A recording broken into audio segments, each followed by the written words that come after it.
Revenant de 4 années d'études en Europe, je résolus de consacrer tous mes talents à une série de tableaux sur les Indiens et les paysages d'Amérique du Nord.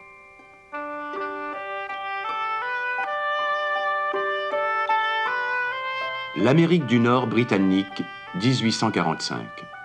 Le commerce florissant des fourrures menace déjà depuis longtemps la vie traditionnelle des Indiens. Paul Kane entreprend ce voyage dans le but de fixer cette culture en perdition. Peintre, Paul Kane tient aussi un journal personnel. J'étais accoutumé de voir Little York avec sa boue et sa poussière, où vivaient des centaines d'Indiens, et là où maintenant Toronto s'épanouit, forte de toutes ses énergies et de son élan commercial. Le Peau-Rouge en est maintenant absent. Toutes traces de ses pas ont été effacées des lieux où il vivait. Si l'on veut connaître les indigènes de ce pays dans leur habitat naturel, il faudra s'aventurer loin au creux des forêts inextricables.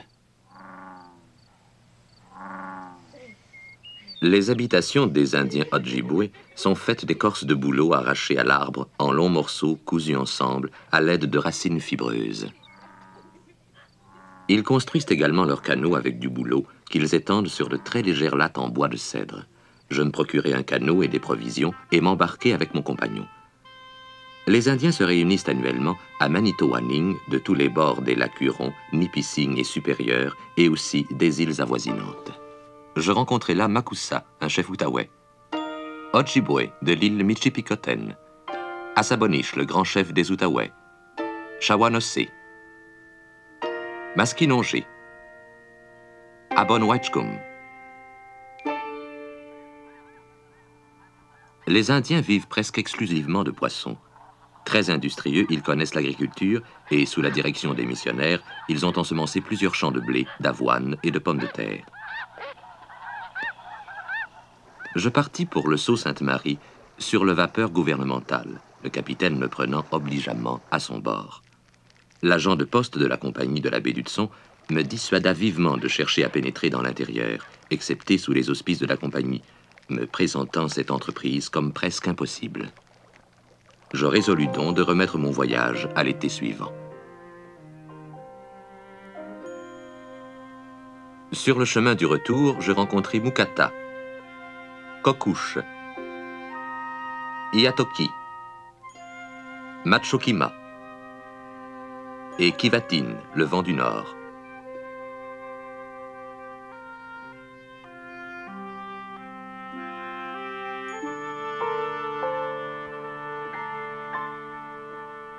À la rivière du Renard, nous avons assisté à une pêche au harpon, à la lueur rouge de pommes de pin et de racines enflammées.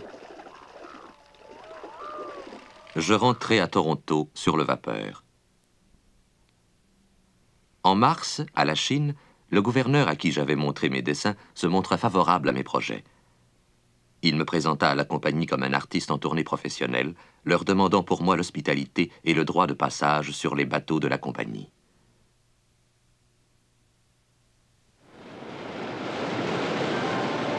Le 24 mai 1846, Paul Kane rejoint les canots des voyageurs aux chutes Kakabeka, plus haut que le lac Supérieur.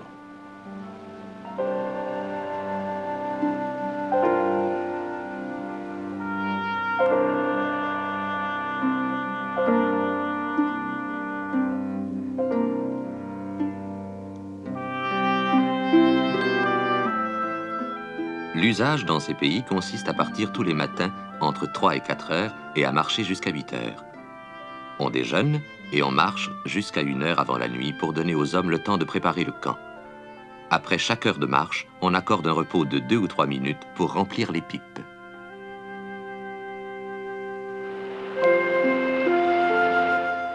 Nous avons passé 3 ou 4 rapides superbes aujourd'hui, les hommes montrant une grande habileté au milieu des dangers qui accompagnent toujours ces opérations. Nous avons fait environ 60 milles sur la rivière Winnipeg et ses 6 portages, chacun en vue l'un de l'autre et long de 5 milles en tout.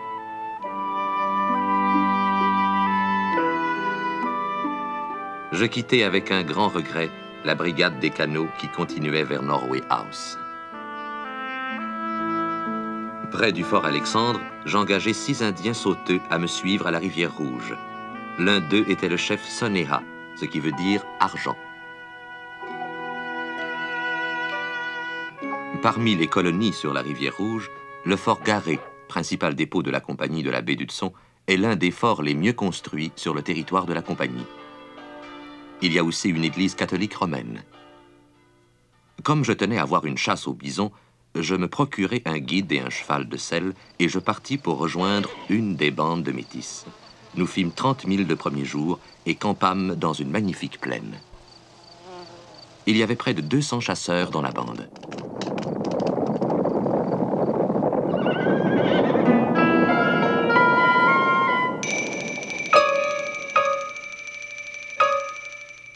Il fallut une semaine à un sloop de la compagnie pour nous emmener de Fort-de-Pierre à Norway House.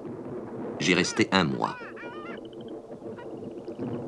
J'eus même un jour l'occasion de faire un croquis de bateau plat qui fuyait toute voile dehors devant la tempête toute proche.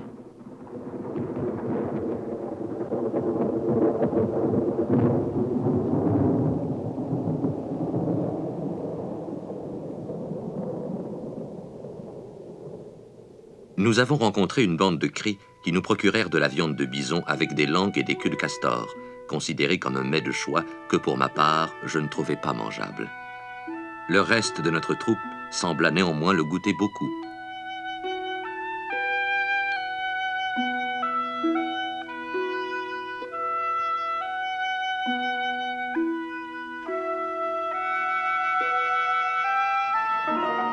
Nous fûmes accompagnés par une troupe de chasseurs qui se rendaient à un piège à bison placé à 6 milles de distance sur un terrain de 2 acres. Un sorcier chante des prières afin que les bisons soient nombreux et gras. Je fis un dessin très détaillé d'Oscouche-couche et celui d'un brave cri qui portait une pipe magique. Nous vîmes une grande troupe de cavaliers indiens, des pieds noirs, des indiens sans, des sursis et des païgans.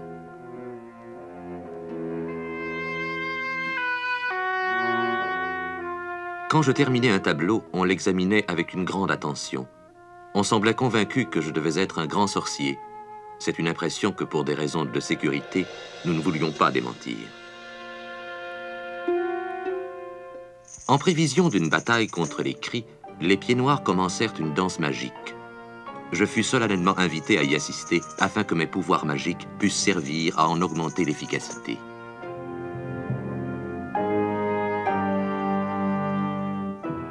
C'était le commencement de l'été des Indiens et sur le paysage se répandait une vapeur douce et tiède.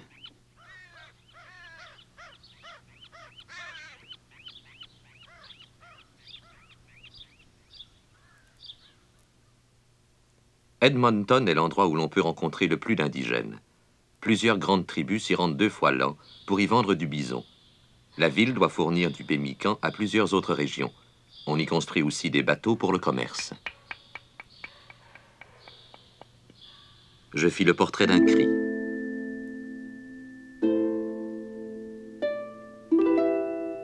François Lucie est un voyageur métis, ami de Sir George Simpson. Cette jeune métisse est Kuniwaboom, celle qui regarde les étoiles. La piste marécageuse est presque impraticable. J'atteignis le fort Assiniboine, simple construction employée à garder les chevaux. En compagnie de Wahija Hassan, nous parcourûmes une route pénible. J'atteignis Jasper gelé, trempé et affamé. Nous atteignîmes après 9 jours de raquette ce point élevé du pays qui est l'origine de 2 grands fleuves, l'Athabasca qui se jette dans l'océan Arctique et le Columbia qui va vers l'océan Pacifique. Nous étions attendus au campement depuis 39 jours et les hommes croyaient que nous avions été attaqués par des Indiens ou que nous n'avions pu traverser les montagnes.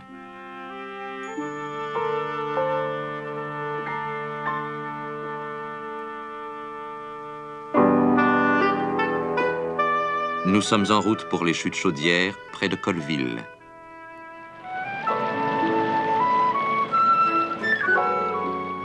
Les saumons commencent ici leur remontée en masse incroyable durant presque 2 mois, où la pêche suffira à la consommation de toute l'année.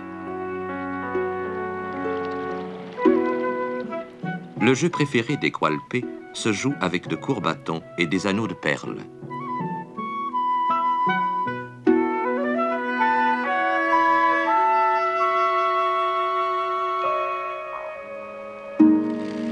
La tribu entière chante au son des tambours, pleurant la mort d'un guerrier. La veuve et 8 femmes battent et foulent aux pieds le scalp d'un ennemi pied noir.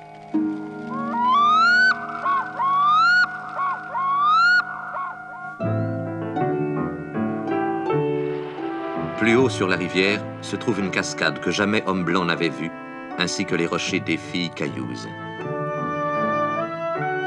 Les nez percés de Walla Walla vivent presque uniquement de saumon pendant toute l'année. Les chefs Pau Pau Momo et Sloacom habitent une région où le fort n'est tenu que pour le trafic avec les Indiens de l'intérieur.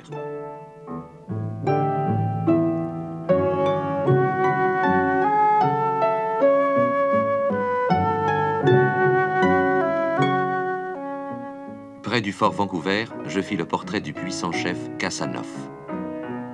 Les chants que j'entendis parmi les Clackamus étaient très doux et originaux, mais l'abondance d'eau de vie a décimé presque complètement cette tribu.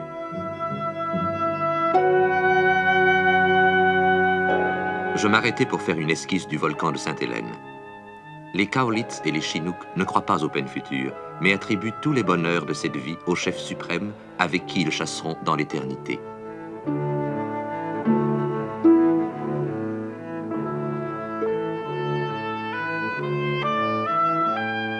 116 colons de la rivière Rouge vivent à cet endroit. La douceur du climat rend la plaine parfaitement propre à l'élevage des troupeaux, dont la laine et la viande sont envoyées à Hawaï et en Alaska. En traversant le détroit Juan de Fuca jusqu'au fort Victoria, on se rend compte de la taille de ce dépôt qui deviendra sans doute le plus important de la compagnie. Esquimalt est un village Tlalam. Les huttes de cèdre sont divisées à l'intérieur en compartiments et peuvent abriter 8 ou 10 familles. L'hiver, les hommes portent des couvertures faites de poils de chien tressés sur une quenouille et tissées sur un métier de leur invention.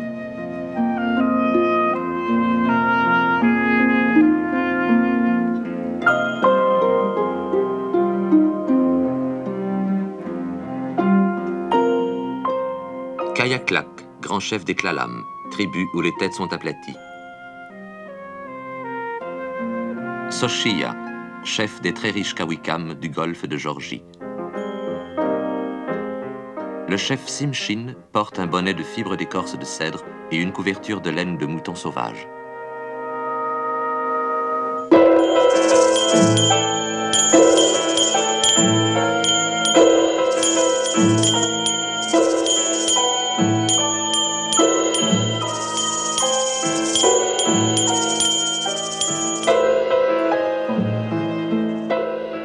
En octobre 1849, 3 ans et demi après mon départ, mes voyages en terre indienne sont à leur terme. Ma plus grande difficulté fut finalement de réapprendre à dormir dans un lit civilisé. À la suite de son voyage de 3 ans et demi, de près de 9000 milles, Paul Kane se remémora plusieurs portraits et dessins. Ils sont pour nous des images uniques de ce que furent les nations indiennes nord-américaines de son temps. Nous devons beaucoup à son sens de l'observation si riche.